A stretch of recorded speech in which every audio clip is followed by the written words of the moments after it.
This is my WWE Summerslam 2009 pay-per-view review. It was a decent pay-per-view from WWE. Two matches really saved this event, and one of the title matches were very weird booking within it. I'll talk about that when I get to it. The opening match was Rey Mysterio versus Dolph Ziggler for the Intercontinental Championship. This was actually a decent match to start off the show with. A lot of y'all know I'm not a fan of Dolph Ziggler, but I gotta say he did a decent showing in this match. Him and Rey worked pretty decent in this match, a whole lot better than what their match was at the last WWE pay-per-view, and they did decent in here. I would much rather have seen Jack Swagger and MVP started off and get a little more time than what they did on this pay-per-view, but still solid match started off with 2.5 stars. Rey Mysterio retains the IC Championship after hitting the splash to Dolph Ziggler, and Rey Mysterio kind of definitely put him over in this match. I would say it wasn't like Dolph Ziggler, I don't think was credible at all, but Rey Mysterio did a good job of, pulling out a good match out of him, or at least a decent match. Next matchup was Jack Swagger and MVP. Now this match, I was looking forward to this match a lot going into this pay-per-view, but this was very, very disappointing. It was barely given any time at all. It was very short. MVP goes over, so that's the good thing. It's building up MVP. Because I think Jack Swagger, he already had the credibility right there, so MVP kind of needed a little if you want to have him go to the next level at some point. So it was good having him go over in this match after hitting the play of the day to Jack Swagger in a 2-star match. Opening match, I would give 2.5 stars. Next matchup was the Unified Tag Team Championship match with Big Show and Chris Jericho versus Cryme. And this was a just pretty poor match right here. Jericho tried his best to have this be a decent match, but the ending kind of really hurt it. It just came out of nowhere. Big Show was out of the ring and just punched JTG, and Chris Jericho pins him, and that's the way Chris Jericho and Big Show retained the Unified Tag Team Championships in a 1 3/4 star match. Then up next was the worst match of the night, and I think everyone was expecting that, and that's Kane versus Khali. Just nothing enjoyable about this match at all. It just dragged on for a longer than probably what it actually was in real time, but just very dragged out match. And Kane goes over in the match after hitting a DDT to Great Khali, 1 star at best. Then the next matchup was surprisingly a whole lot better than my expectations, and it was DX, Triple H, and Shawn Michaels versus the legacy of Ted DiBiase Jr. and Cody Rhodes. This was actually a pretty good tag match, I gotta say, and they booked it in a way where I would say the legacy seemed credible within this match, even though it's kind of questionable the way they were doing that, since like 2 months ago it looked like DiBiase was going to turn face and be kicked out of the group, but look past that, and they're still trying to do something with the group. They seemed a little credible in this match, and I'm glad this wasn't the main event of the pay-per-view, because the way this pay-per-view started off with, it seemed like this match was going to be booked as the main event, because DX pretty much took over the intro of the pay-per-view and did an intro at the beginning. So I was expecting from that to see them go to the main event. Thankfully it wasn't, so I got to give Triple H at least a little credit right there. He wasn't the main event of this pay-per-view, because I was thinking he would have done that. And they had a huge entrance for DX with this. They came out on a tank. That was, it was pretty cool to see that. And as far as the match, a whole lot better than my expectations. The only thing bad about it was kind of the ending was kind of anticlimactic. Now, what they did at the end of the match was DiBiase and Triple H were, fighting each other outside the ring. Cody Rhodes took a pedigree before that from Triple H, and Shawn was in the ring. Then Shawn Michaels just pretty much came out of nowhere, hit a super kick to Cody Rhodes, and DX goes over like pretty much everyone was expecting. I would say 3 stars, second best match of the night. But then the next matchup was Christian versus William Regal for the ECW Championship. In this match, I know a lot of people didn't want to see this match on the pay-per-view, and the way they booked this match, I gotta agree with you, but this could have been actually a very good match if they would have actually done a better booking decision than what they did. What they did was completely terrible. Just the match starts, Christian hits the kill switch to William Regal and retains the ECW Championship. Now, when they did the thing at WrestleMania with JBL and Rey Mysterio, that at least kind of was booked in a pretty good way. back then, you know, JBL was on the mic being arrogant, thinking he was better than everyone, and Rey Mysterio caught him with a, you know, surprise and won very quick. It just didn't work in this match right here, and it just was pointless having this on here if this was the way you wanted to book this match.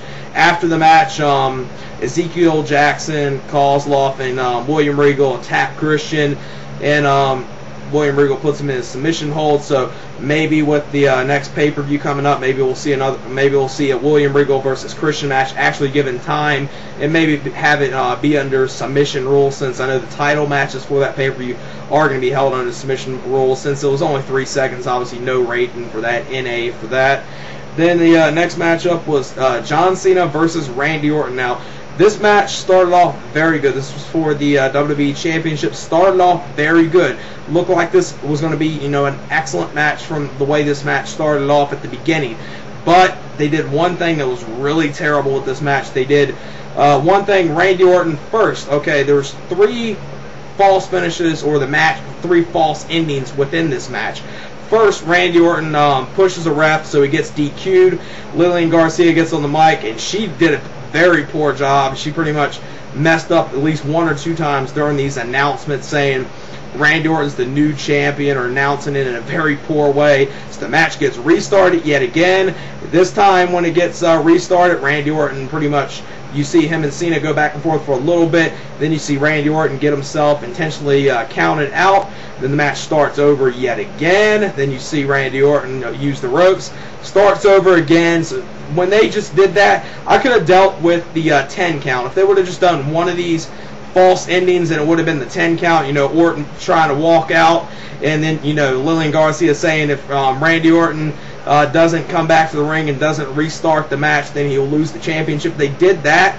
That would have at least been booked right. And I would say the highlight of this match right here, after, you know, it was booked very poorly after these false endings right here, was a fan jumped the guardrail and attacked the ref and tried to go after Randy Orton as well. So it's probably the most enjoyable thing out of this match after the first finish in this match. I would say these two could have put on a great match. They did not do this very piss-poor booking with this match right here. I would say this match was probably, with those 3 false finishes, it was worse than Triple H and Randy Orton at WrestleMania 25 this year. It just was booked very poorly, and then Randy Orton just retains the championship. So you go through all of those 3 false finishes, false endings within the match, and Randy Orton just retains the championship. What was the point of that?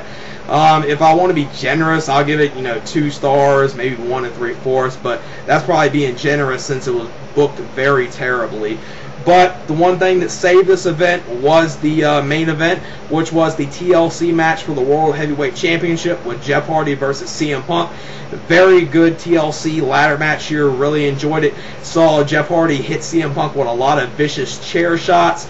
And there was an oh my god moment within this match where CM Punk was on the ECW announce table. Jeff Hardy pulled out this probably 25 to 30 foot ladder, went on top of it and did the Swanton Bomb from that ladder to the floor onto the announce table to CM Punk. Very insane spot. Crowd, you know, pretty much holy shit from that. And that was definitely, you know, sick moment right there. And a couple other, CM Punk took a lot of beating within this match. He did a good job within this match. And the end of the match comes where both of them are pretty much struggling to get up the ladder. They're both at the top. CM Punk just punches Jeff Hardy, and Jeff Hardy takes another sick fall, and CM Punk just grabs the title. So CM Punk is the new World Heavyweight Champion. Then after he gets down the ladder, he's has the title up. He's celebrating. The lights flicker, then Undertaker's music hits, the lights go out, and then it looks like, where's Undertaker? Undertaker is pretty much laying on the mat. CM Punk was standing above him, and CM Punk had a great reaction to that. Undertaker just grabbed him, chokeslammed him, so you're definitely going to be seeing a match at the next WWE pay-per-view Breaking Point with Undertaker and CM Punk. That should be a very good match. So with the DX match that, you know, exceeded my expectations, I gave that 3 stars. The main event I would give 4 1/4 stars. Very good ladder match, TLC match. And The Rey Mysterio and Ziggler match was a whole lot better than what I was expecting. It wasn't great, but it was better than what I was expecting. I was expecting something like a 1.5 star. I gave it 2.5. So with those 3 matches and the main event, the main event and the DX match, I would give this pay-per-view a 6.5 out of 10. It's not a pay-per-view that's a must-see or anything, but if you do check anything out from it, check the DX match out, and definitely check out the main event with CM Punk versus Jeff Hardy in the TLC match. A very good TLC match, and that's it for my WWE SummerSlam 2009 pay-per-view review. All right, peace.